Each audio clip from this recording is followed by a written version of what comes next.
وقف کی جائیداد کو کرائے دار سے خریدنا پھر اس سے کرائے پر دینا شرعاً کیسا ہے، جبکہ وہ شخص وقف کو کرایہ ادا کرتا ہے؟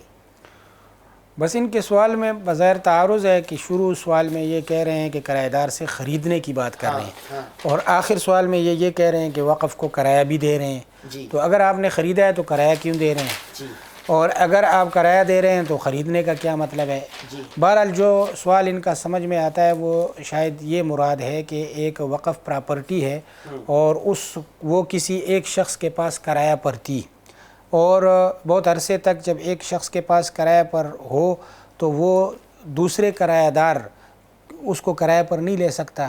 تو وہ اس پہلے کرایہ دار کو ایک بڑی رقم جیسے پگڑی کی رقم ہوتی ہے وہ اس لیے دے دیتا ہے کہ تم اپنا حق کرایہ داری چھوڑ دو اور مجھے یہ پراپرٹی کرایہ پر لینے دو،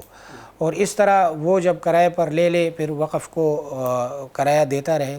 تو اس کو ہم اس تعویل کے ساتھ جائز قرار دے سکتے ہیں کہ اس آدمی نے جب عقد کر لیا تھا وقف کے ساتھ اجارے کا، تو اگر اس اجارے کے عقد میں ایک مدت طے ہوئی تھی تو اس مدت تک اپنے کرایہ داری کے عقد کو باقی رکھنے کا اس کو شرعاً اختیار حاصل تھا، حق حاصل تھا۔